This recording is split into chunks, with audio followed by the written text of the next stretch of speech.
causes me to lie down in lush pastures. God leads me beside tranquil waters. God restores my soul and guides me in righteous paths for God's name's sake. Though I walk through the valley of the shadow of death, I will fear no evil, for you are with me. Your scepter and staff, they comfort me. You prepare a table before me in full view of my adversaries. You have anointed my head with oil, my cup overflows. May only goodness and kindness pursue me all the days of my life, and I shall dwell in the house of the Lord for length of days.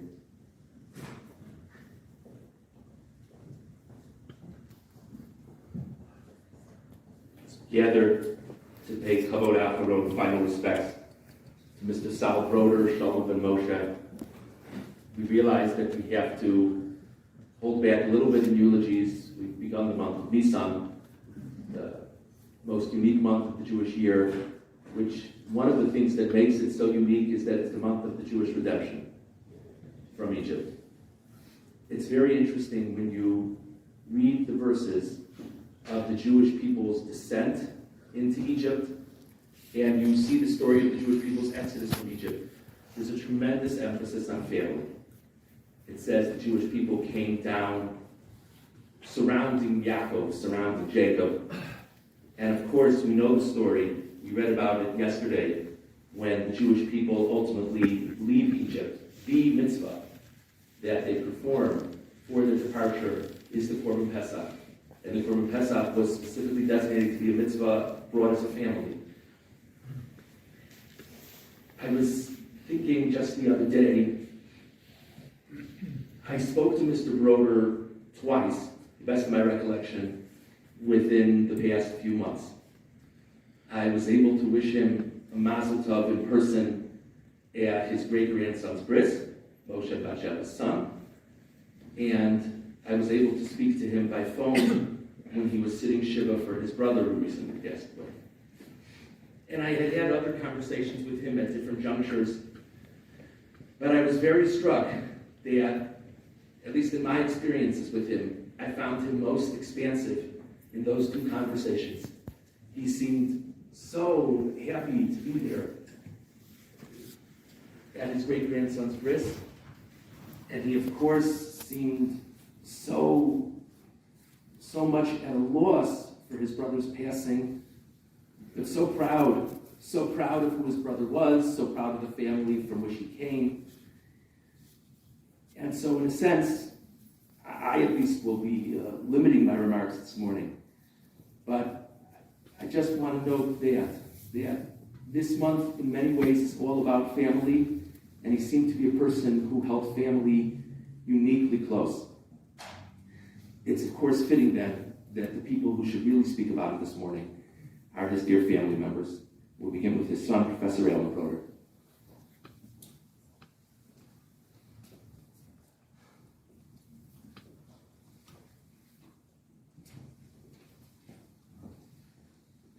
Let me just give you a few vignettes to perhaps give you a sense of my father's very, very rich life. In this community, he lived for decades, and there were 4 generations of his family with him, around him all the time. It's such a unique thing, I know, in Kent Mill. He was always thinking about the family. He was always thinking about my mother. He was always thinking about my family and the kids, the grandchildren. But when he met new kids from another family, he always insisted that they call him Pops also. It's a whole community of people who call him Pops. My father literally shaped my life. He was one of the very first pioneers in the world of computer science, starting in the 1960s. He worked for the government. He started a business. He worked in private industry. He was a professor. And it really just set the pattern for what I was going to do and what other members of the family who are going to talk are going to do. And even in that respect, he's so inspired that 3 generations are involved in technology. And it it was what he loved, and he shared it with everybody. And if he found something to share that wasn't quite so technical, like how to solve a Sudoku puzzle, he wanted to share that, even with great-grandchildren who were just beginning to be able to even understand what that might be.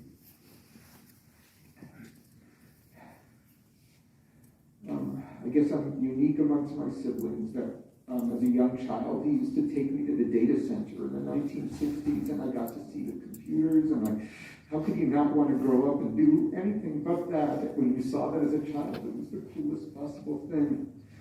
And years later, when Fran and I started our company, and it was one thing after another, and I would spend hours and hours on the phone with my father, consulting with him and getting ideas about how to do things, and he was just always there to work with me and help me succeed in what I wanted to do. And in all that, the other thing I saw over the years was, in addition to taking his obligations to his family and to his career and to his country so seriously, he took his obligations to the community very seriously. And his giving up stucca and his interest and involvement in the community was something that inspired all of us to want to do the same. I have to ask my father for the people. I tried to show him the respect that he deserved, but I probably didn't always succeed. And so, Dad, I love you. I'm so sorry if I didn't express myself the way I should have all the time. But thank you for everything.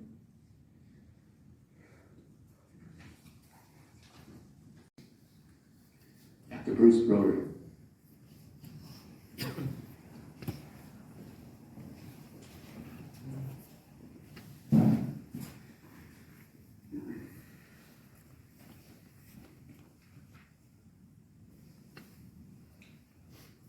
I'd like to start by sharing a selection of the qualities that made Dad and made Pops so special to me and to us, with the hope that family can incorporate and enhance these qualities in our own lives as part of Dad's legacy.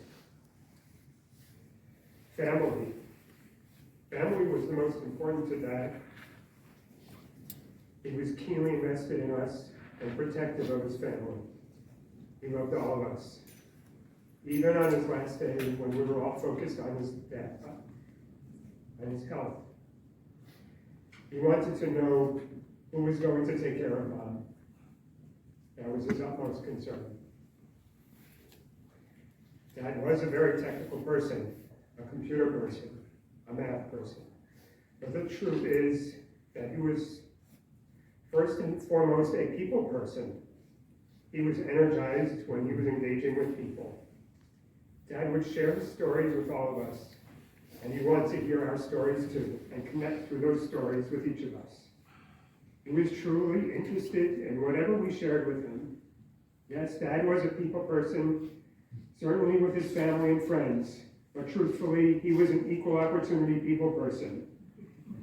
He would engage with anyone, a waiter, a customer service representative on the phone, and my dentist from New York. He would schmooze and kibitz with them and become fast friends. Dad was a man of chesed. Sure, he gave stuck on charity. What really stuck with me was that he would help people find jobs. He would help people network and connect. He would give career advice. In this way, he did the greatest form of stuck-up, helping people to take care of themselves, to be independent. Independence and strength. Perhaps the most subtle yet impactful of Dad's characteristics, I believe that many of the family's accomplishments can be traced back to this. He encouraged and supported all of us to achieve whatever we could, whatever we chose to do. He would suggest projects for us, and he would literally hire us to do things as a way to help us. He taught us to have not just an entrepreneurial spirit, but also a strong work ethic. For me personally, Dad hired me to code up his thesis, his master scheduling program, and he also hired me to do repairs around the house.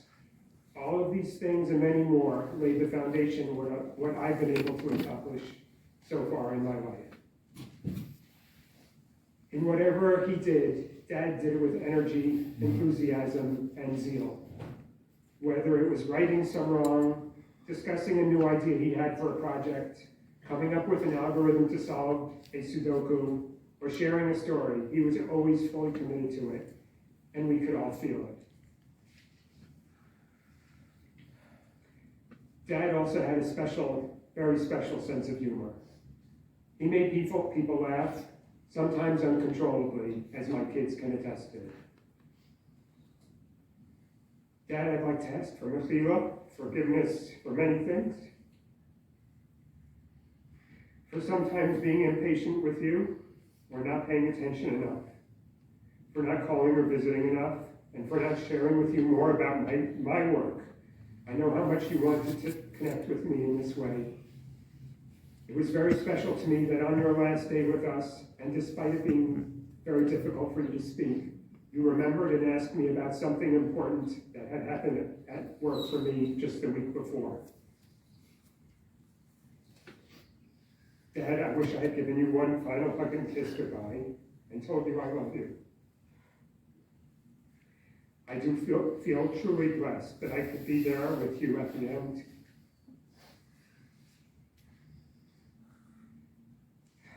Finally, I want to conclude with a comforting image I have in my head.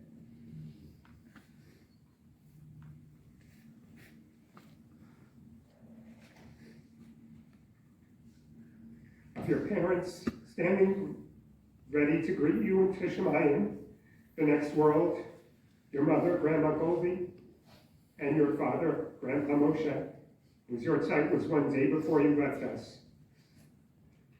You are walking towards them, arm in arm, between your brothers, Uncle Jack and Uncle Sam, as they escort you inside.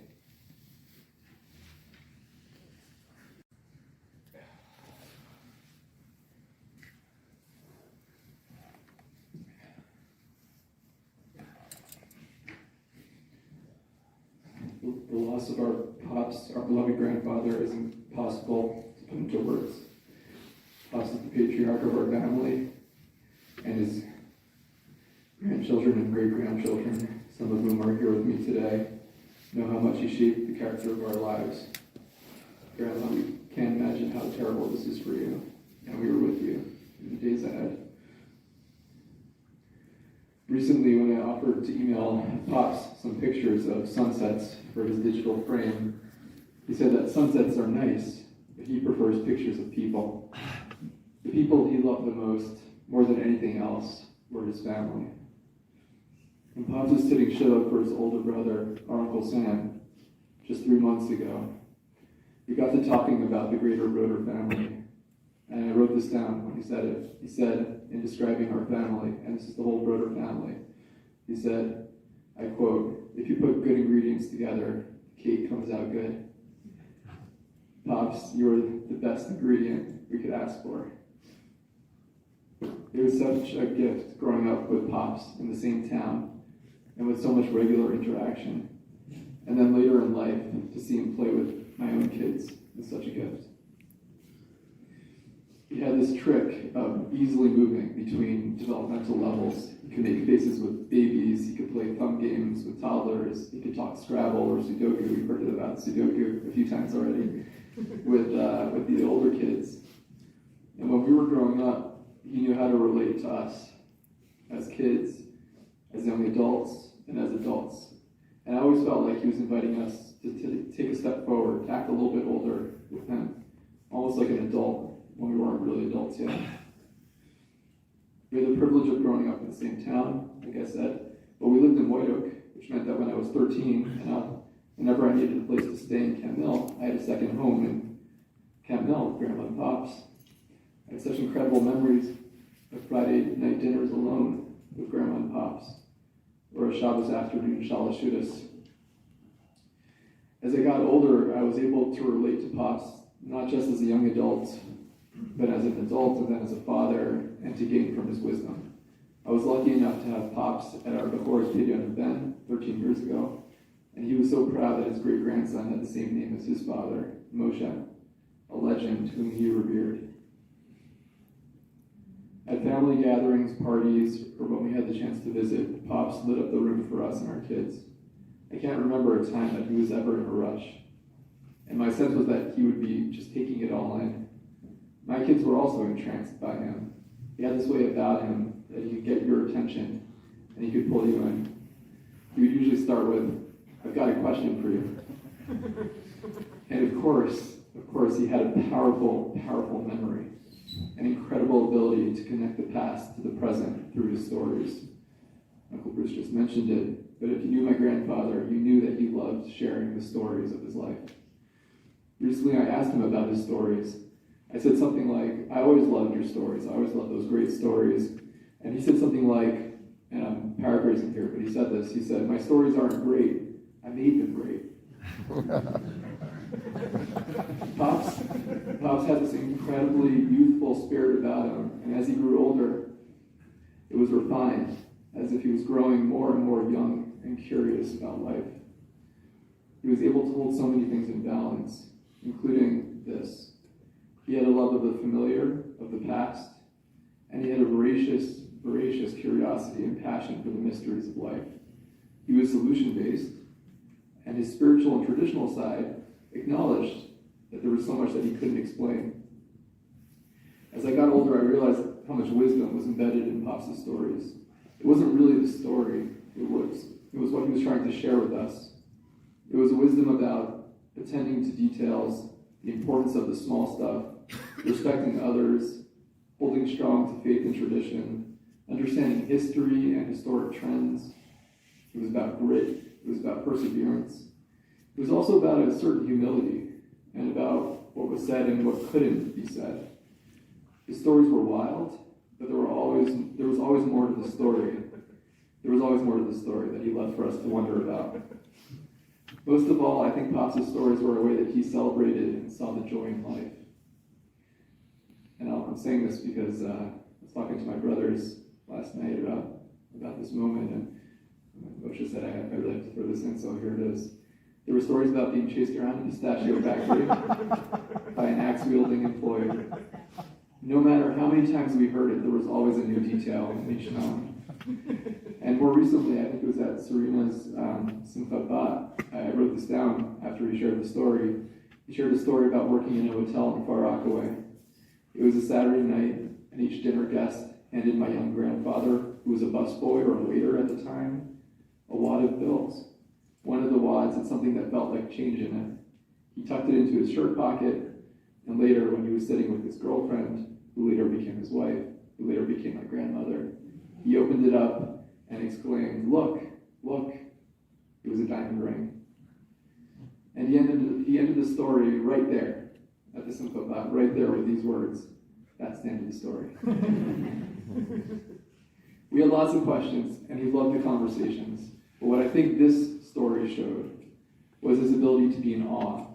He shared a certain wonder about life with everyone around him. Our Pops was really youthful. He was curious and he was hungry for life, and he really, really enjoyed life. He enjoyed remembering smachot and great moments, and he enjoyed the small and simple things too. I remember how he taught me once at a shalshudas at his table in the kitchen. I was 14 years old, about a candied sweet potato and how it was a machaya, or how a slice of tomato can make all the difference on a tuna fish sandwich. And when we moved to New York, he was always asking if we could bring back some of those simple flavors of his Brooklyn youth, a bialy or some pickled salmon. When we moved to Long Beach, he would ask me about it all the time. Grandma and Pops had started their life there together in Long Beach. And Pops would love to reminisce about his early years there, about the machaya, of the breeze on the boardwalk. He had such fond memories of his time there. Pops, our conversations were endless. It was always to be continued. You always had time and made time to discuss anything under the sun. You made me feel so comfortable to discuss anything. You called me Hill, and you called me your rabbi. And in one of our last conversations, we discussed Sudoku tricks. We discussed different disclose of the sitter. We discussed fine art and pop art and we discussed all the goings-on about all the cousins around the world. You had so much wonder about life, and there was so much that you loved about your past and about your family's imprint in the Jewish community and in the world. I'm truly, truly sorry that we can't continue this conversation. We were so fortunate to have been part of your story, and we will continue your story by following your example of a scientific understanding of the world balanced by wonder, of a youthful love of life balanced by a depth of experience. We will keep your voice, and I can hear your voice right now. We will keep your voice and your wisdom with us. And for as long as I live, I will tell my children, my grandchildren, my great-grandchildren about the life and the stories of our incredible pops.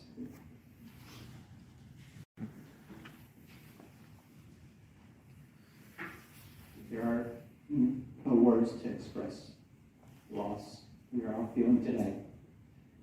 But I'm comforted that we are gathering today in the way that Pops would have looked best, with a crowd and stories. Pops lived an incredible life.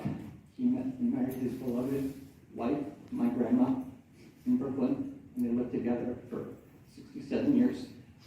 He had an incredible career, and as a child, his stories fascinated me. From the printing presses of the Washington Post to the forests of Pasadena and the Jet Propulsion Lab and the satellites of NASA. Pops was, as we talked about, a man of science, a man of intellect. He was also a man of faith.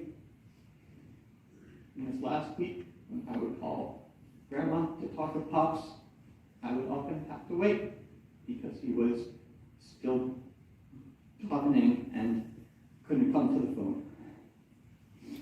Pops loved Sudoku. He loved intellectual challenges. He loved to tell a joke. He loved children. And most of all, he loved a story. I think if I could honor Pops, I would want to tell one of the stories. I know that whenever anyone else tried to tell one of your stories, Pops, you would always have a correction or two. So please forgive me if I don't get everything right. My brother mentioned the pistachio factory is one of the foundational stories of our family.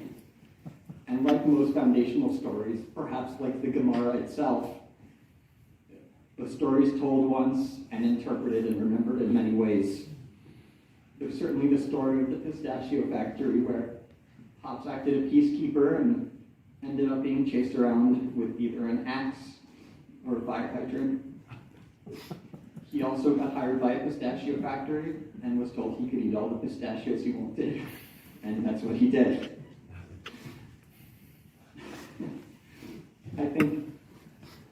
I think as much as these stories entertained me, it really showed me the value of communicating with people and sharing the joy in life, even if there's not a particular message or lesson to be learned, but just in the way we can all share in the joy of life together.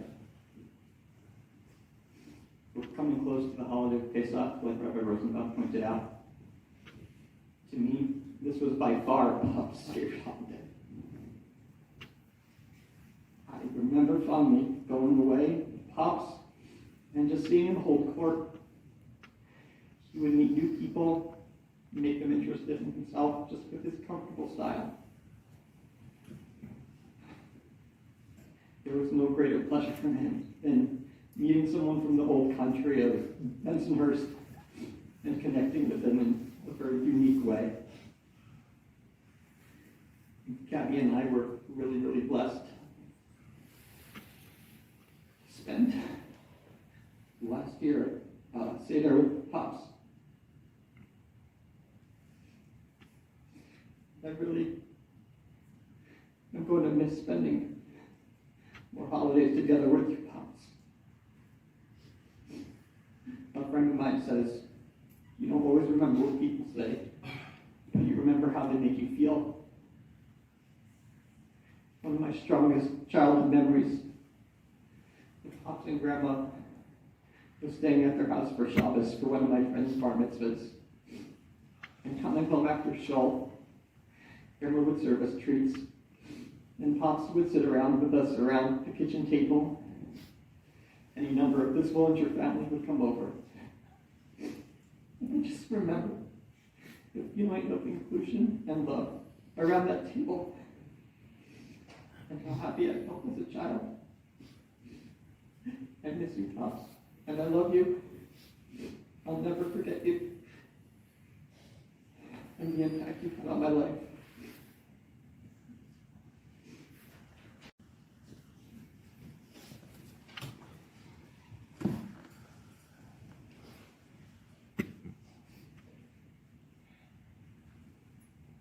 Family was very important to Pops. Pops loved spending time with grandchildren and great-grandchildren. Some of my earliest memories of Pops are sitting in the kitchen, like Noam was describing, while visiting, and being offered a seemingly never-ending pile of candies and treats. I think about the Shabbases, the holidays, and the special occasions we were so blessed to celebrate together. I think about the times we sat together in Shul. Pops loved to get together to celebrate a simcha and be together with his people. He was a real people person, and there was nothing that made him happier than being together with his people. My children were also so blessed to know Pops and to have their own connection with him.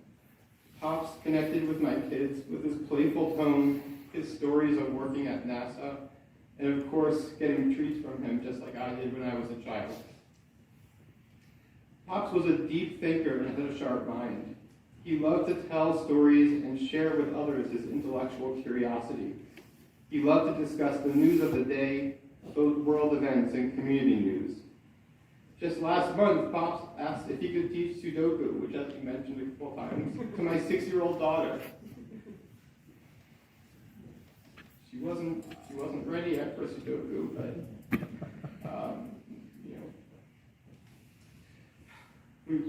he wanted to share his life, his love for life, with those around him. Pops loved not only the tough puzzles and grand mysteries of life, he also enjoyed the simple things. A really engaging conversation, a good piece of pickled salmon, grandma's sweet potato, and of course some of the same chocolate and treats we used to get as kids, or my kids just had from him the other week. When I think about Pops, I think about how he carried himself with composure and with stature. I can see his dashing sports jackets and ties, many of which were a light blue color that matched his eyes. Pops had presence and he had charm. And Pops also had a very clear sense of what is right and what is wrong. He stood up for what he believed in and was strong-willed in his convictions. If you were willing to debate him, that was even better. Pops loved to schmooze, to kibitz with his friends and family, and Pops had a great sense of humor and wit. I'll always remember his smile, his playful laugh, and the twinkle in his eyes, the joy he had when talking to family.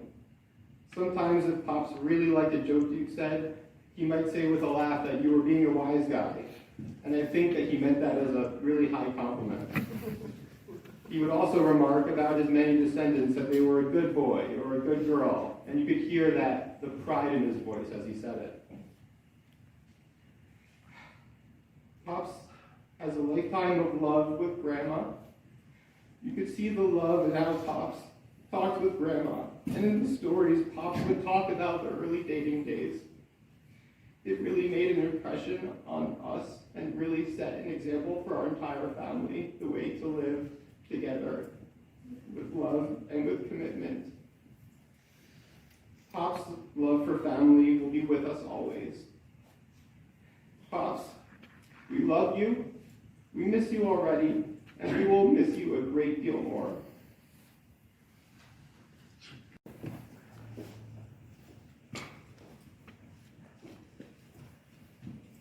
So I wanted to share a little bit what it was like to visit Pops on Shabbos.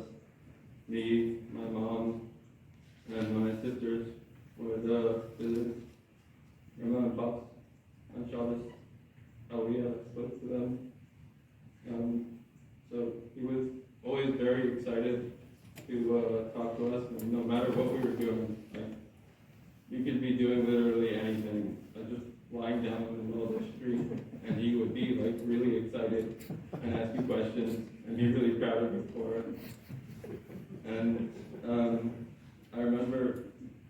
he always used to ask me about my gardening, because I garden. And one time I brought him a radish, and he was really happy. Like, it was just a dumb radish, but like, he was really proud of me and very excited to have this radish.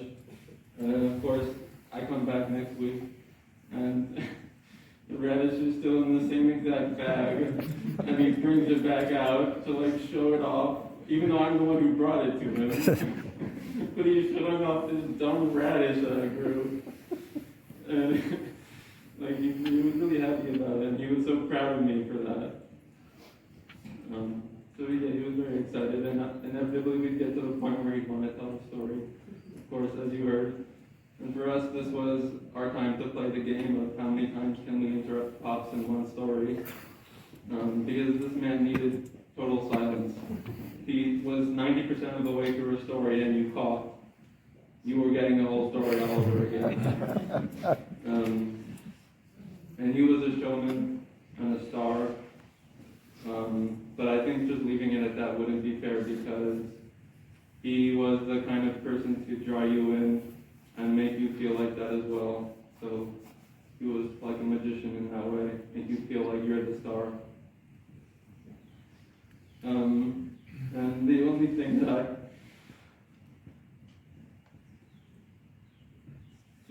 my mother. I wish you could have heard how he talked about you. You were his angel. I loved you so much.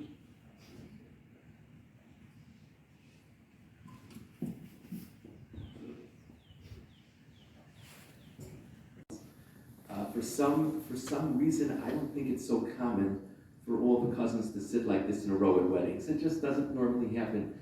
And I've just been observing with such, been so moved, the connection between them, both those speaking and those not speaking. The tremendous sense of affection for their grandfather, the amount of laughter and tears that I've seen from that row is simply inspiring.